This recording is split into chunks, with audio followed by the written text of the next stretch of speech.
Sí. Te enfrentas con un aparato de procuración de justicia deficiente, corrupto, inclinado siempre hacia el poder, que integra mal los expedientes, y luego te enfrentas con un aparato de impartición y administración de justicia que adolece de los mismos males.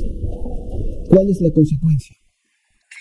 Que la gente que necesita justicia pronta y verdadera no la obtiene, porque la justicia tiene precio, porque se inclina hacia el poder. Transformación pacífica del país. ¿Qué tal, amigos y amigas? Bienvenidos a una nueva videoinformación más. Bienvenidos a su canal Pregoneros 4T. Le volvió a dar cátedra en su propio programa Epic Benio Ibarra, invitado de los miércoles, a Ciro Gómez Leiva, sobre todo este tema de los fideicomisos del Poder Judicial, que ahora están saliendo a llorar por todo este tema y también manipulando a los trabajadores del mismo Poder Judicial de la Federación. Vamos a escucharlo porque Ciro Gómez Leiva termina por aceptar que se necesita una limpia en todo el Poder Judicial en nuestro país. Pigmenio, buen día. Escribes hoy cuando la justicia tiene precio, no es justicia, refiriéndote al Poder Judicial, a lo que tú consideras que ha sido el Poder Judicial, especialmente en estos últimos años, desde hace mucho tiempo, y la decisión que se ejecutó ayer en Cámara de Diputados por lo pronto de desaparecer un gran número de fideicomisos. Hoy Reforma titula esa votación como dan golpe a corte, toma la 4T fideicomisos del Poder Judicial con 15,000 millones de pesos y trabajadores que sorpresivamente para nosotros al menos del Poder Judicial salieron a protestar el lunes, ayer, no sabemos si lo harán hoy. Para poner el tema en la mesa, buen día. Buen día, Ciro, buen día, Manuel, buenos días a todos y a todas. Fíjate que lo que yo reflexiono es, yo creo que para la inmensa mayoría de las y los mexicanos, sobre todo los más pobres y vulnerables, que han estado en contacto con el Poder Judicial, y de eso hablan los miles que esperan sentencia desde hace años en los reclusorios, no es sorpresa que el Poder Judicial no funciona como debiera, que la justicia tiene precio en este país y que por tanto no es justicia, y que desgraciadamente es el poder, siempre el poder político, el poder mediático, el poder económico, incluso el poder criminal, el que inclina la balanza de la justicia en México. Estos son hechos comprobables que suceden continuamente. Y se sabe, es la conseja popular, que con dinero obtienes justicia. No podía ser de otra manera porque en el viejo régimen, y en general en los últimos, y en particular en los últimos 36 años, la corrupción penetró todas las instituciones del Estado y se apoderó, pudrió al Poder Judicial también como pudrió a muchas instituciones. Entonces yo lo que hablo en la columna de hoy en Milenio, digo que hubiera sido muy sano, como lo intentó el ministro Saldívar, una reforma desde dentro del Poder Judicial, tarea que no pudo completar. Que hubiera sido muy sano que las y los ministros se miraran en el espejo y enfrentaran críticamente el papel, autocríticamente, el papel que la Corte, que el Poder Judicial ha jugado en la descomposición del país y qué papel le toca jugar en una nueva etapa. Eso no lo hicieron y pienso yo que le fallaron al propio Poder Judicial, a quienes trabajan en el Poder Judicial.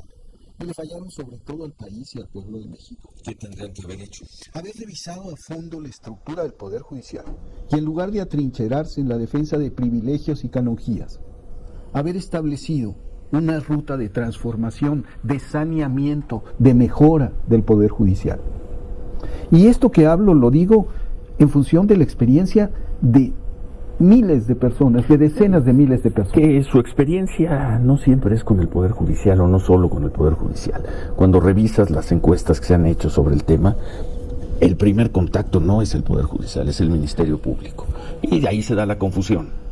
Todo el aparato. Pero empieza en el Ministerio Público. Todas las encuestas lo marcan. Mucho más la crítica, el descontento con el Ministerio Público que ya con un juzgador, que también lo hay, que también lo hay, también lo hay. Pero todo ese proceso empieza en el Ministerio Público, que es donde topa en primera instancia la gente, y como dices tú, sobre todo la gente de menos recursos que no viene acompañada de un buen abogado y a veces ni siquiera de un abogado. Pero es suma.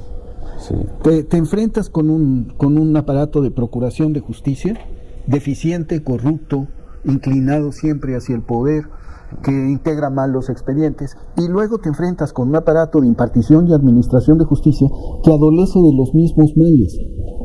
¿Cuál es la consecuencia?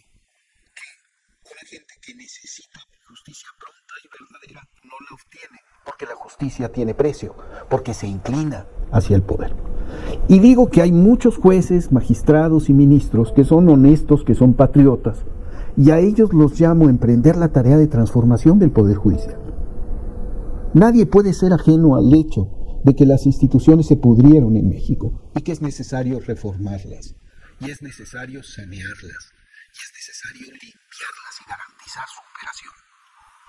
Pues por lo visto eso no ocurrió en el Poder Judicial. Eso no ocurrió. En estos 5 años. En estos 5 años. No ha ocurrido o no está ocurriendo en estos 5 años.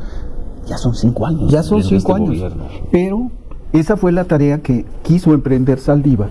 Habló varias veces de eso. Dijo que al dejar el cargo, que lo que dejaba pendiente era la reforma del Poder Judicial. Reforma que sí llevó a cabo. Con todo respeto, señor, él hizo la reforma. Bueno, hizo una reforma que me parece no fue suficiente. Él dice que sí, consta que aquí Germán Martínez se lo dijo y se lo reclamaba. Y se molestaba el ministro presidente, que era insuficiente, y se molestaba el ministro presidente. Y él nos dijo aquí en más de una ocasión. Los hechos demuestran que fue insuficiente. Y los hechos demuestran que fue insuficiente también porque no tuvo quórum. Lo que digo es que esta tendría que haber sido una iniciativa colegiada, abrazada por todas las y los ministros y abrazada por más magistrados. O sea, lo que siento que falta en el aparato de impartición de justicia es asumir las dificultades con las que opera, y más que defender privilegios o fideicomisos, porque al final el pleito es por dinero. Pero los trabajadores bueno, dicen que esos fideicomisos es un puñado de trabajadores. ¿Cuántos son? Siempre los que salen a las calles son un puñado. Bueno, pero son un puñadito. Cuando salen 100,000 maestros a protestar, asumimos que es un gran movimiento, aunque no salgan los 8 o 9 millones de maestros que hay en México. Pero fíjate las cifras: 100,000 maestros versus 90 trabajadores, 100 trabajadores, que tienen una capacidad mucho más de 100 en los diferentes lugares. En cuanto empiezas a analizar el efecto de la cancelación de los fideicomisos, te das cuenta que los intereses de los trabajadores no están en entredicho, no están siendo amenazados. No están siendo amenazados en absoluto, no se afectan ni las prestaciones ni los salarios. Ellos dicen que sí, lo que hemos escuchado lunes y martes. Ellos dicen que sí, y los hechos demuestran que no, y el análisis presupuestal hubiera sido de parte de Morena y en general del gobierno federal muy torpe presentar una propuesta que vulnerara los intereses de los trabajadores. Hubiera sido muy torpe, hubiera sido muy fácil de tumbar, hubiera provocado una inconformidad brutal en la base. No está siendo así. Estos son intereses de otro tipo los que se están moviendo. Gente movilizándose y manifestándose. Sí, y tienen 2 días. Y tienen no además toda la libertad para hacerlo y todo el respeto para su movimiento. Sí. Simplemente hay razones que se les dice, analicen y vean qué se está afectando. Y el análisis de los fideicomisos muestra que no se afectan los intereses ni la operación de la Corte, sino un esquema de privilegios indebidos. De eso hablamos. Vamos a pausa, son las 8:20, volvemos. Gracias a las personas, muchos de ellos, personas del Poder Judicial, que han subrayado lo que dijiste, Manuel, que la reforma de los años recientes al Poder Judicial fue la reforma del ministro Arturo Saldívar. Y ahí algunas personas dicen que no convocó a otros ministros al estudio, a la preparación, en fin, esa es otra cosa, pero sí hubo una reforma, y según el propio ministro Arturo Saldívar, porque no los dijo en este programa, creo que cuando menos en un par de ocasiones, era, como dicen los funcionarios, una reforma de gran calado al Poder Judicial. Sí, por supuesto. Junto a su momento, pues con el fiscal de la República, con el propio Julio Scherer, acompañaba al inicio, porque después se retrasó este proceso. Es que de eso hablo. Después el proceso se fracturó, no tuvo consecuencias legislativas. Quedó en una reforma interna del Poder Judicial, pero no pasó a una transformación, a un cambio profundo del Poder Judicial. Pues así lo vendió el señor Saldívar, ¿eh? Sí, pero tú lo acabas de decir. el Poder Ejecutivo y el Poder Legislativo no acompañaron el proceso, no tuvo consecuencias, pues. A eso me refiero. No puedes hacer, decía Miguel de Unamuno, de escultores y no de sastres es la tarea. No se trata de modificar la estructura y hacer reformas, sí se trata de eso, pero no solo de eso. Lo que estamos viendo es la necesidad de revisar al Poder Judicial a fondo y de que la legislación se modifique para que el Poder Judicial cumpla con su tarea de otra manera. Y está la discusión de si los ministros han de ser o no electos por voto popular, como sucedió en los tiempos de Benito Juárez, como sucedió en el pasado. Hay mucha gente que se opone a esa idea, pero en una democracia el voto es el poder soberano del pueblo. Bueno, ¿y qué viene? ¿Qué viene? Si seguimos la ruta que marcan algunas personas que conocen de los procedimientos, lo más probable es que la mayoría de Morena, Partido del Trabajo, Partido Verde, aprueben la desaparición de estos fideicomisos en el Senado, quizá mañana, quizá la próxima semana. Seguramente vendrá una inconformidad, y esa inconformidad va a ir a parar al propio Poder Judicial, y el propio Poder Judicial puede echar atrás esta desaparición de los fideicomisos. Así puede acabar este capítulo. Evidentemente, aquí hay una cosa que es muy grave. ¿Qué se ha creado? ¿Qué sensación, me parece, tienen hoy las y los ministros en esta confrontación con el Poder Ejecutivo? Que tienen poder de veto, que pueden interponer su poder de veto. Y lo van a hacer. Veremos. Y lo van a hacer. Veremos. Y vamos a tener una lluvia de amparos, de recursos y un despliegue también en las calles. ¿Cómo? Se va a armar una falsa cruzada en defensa de la integridad del Poder Judicial, cuando en realidad es en defensa de los fideicomisos. Sí, los trabajadores salen a lo que hemos escuchando a la gente que ha protestado, dice, están tocando mis intereses. Fondos, pensiones, ahorros, eso dicen ellos. Cuando venga la discusión a fondo y se le diga a los trabajadores en qué momento te afectan tus intereses, qué conexión tienes tú con esos fideicomisos, eso no soporta el análisis, porque si el análisis hubiera resultado en esa dirección, el movimiento sería masivo y brutal. No se tocaron intereses de trabajadores, pero sí se tocó un andamiaje de prebendas y canonjías. Y eso es una discusión que toma tiempo que penetre. El movimiento sería masivo y brutal de haberse tocado los intereses. ¿Es de los trabajadores? Es una buena frase. Es una buena frase. Entonces eso no está Vamos sucediendo. A ver de qué tamaño también y de qué intensidad es la protesta de los trabajadores. Ahora, ya levantaron la cabeza, ya salieron. A las decenas de miles de personas que están implicadas en procesos judiciales, esto específicamente no les perjudica. Lo que les perjudica es la confrontación, que los ministros se distraigan en una confrontación ociosa con el Poder Ejecutivo, que rivalicen con el Poder Ejecutivo. Que el Poder Ejecutivo agita todos los días. El presidente López Obrador porque hay que entrarle al debate y decir, refórmense, reformemos, hay que cambiar al Poder Judicial, porque hay que cambiar muchas cosas en México para que las cosas funcionen mejor. Un Poder Judicial reformado hace 2 años. Que no, insisto, cuya reforma no alcanzó. Modificaciones estructurales, por ejemplo, en la manera de designar a los ministros, cómo se eligen, quién los elige. Y hay una propuesta concreta de reforma que dice que sean por voto. Y hay una corriente que se opone a eso. Pero esa discusión, que tiene que volverse constitucional, no solamente orgánica y estructural, sino constitucional, no se ha dado.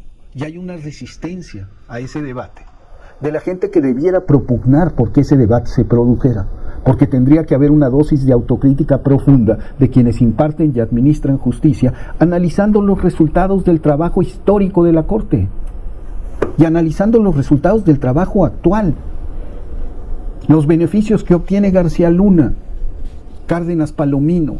Son juicios. Son juicios no necesariamente donde la parte acusadora tiene la razón. Donde yo insisto con García Luna o con cualquier ciudadano. Pero insisto que el poder sigue inclinando la balanza en México. Cualquier tipo de poder.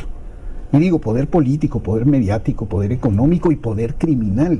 Inclinan la balanza de la justicia en México. Y de eso tenemos que estar muy conscientes. Si no se reforma el Poder Judicial, si la justicia sigue teniendo precio, no será justicia. ¿Qué sería para ti reforma al Poder Judicial? Entrarle al debate profundo de la estructura y qué hacemos. Por ejemplo, un punto nodal, central. ¿De dónde vienen los jueces y los magistrados y los ministros? ¿Quién los coloca? ¿Cómo crecen? ¿Cómo desarrollan Esa es la reforma de Arturo Saldívar. Pues no Esa es llegó la al fondo. reforma de Arturo Desde mi Saldívar. punto de vista le faltó llegar al fondo. ¿Y el fondo? ¿Por qué? El fondo es ¿quién selecciona, quién coloca a un ministro de la Suprema Corte de Justicia? ¿Qué intereses defiende? Esos intereses tienen que ampliarse y tienen que defender los intereses del pueblo. Tenemos que enfrentar una reforma profunda del Poder Judicial para que funcione mejor. Hay que sanearlo. Y de eso no pueden ser ajenos los jueces, magistrados y ministros que son honestos y patriotas y que están viendo las consecuencias del funcionamiento deficiente del aparato. ¿Está bien? A eso me refiero. No nos brinquemos en ese análisis al Ministerio Público. No. El pueblo, la gente repudia el sistema de justicia, sí.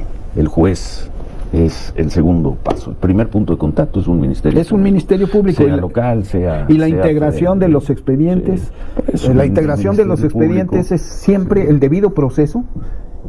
El incumplimiento del debido proceso produce la liberación de muchos criminales.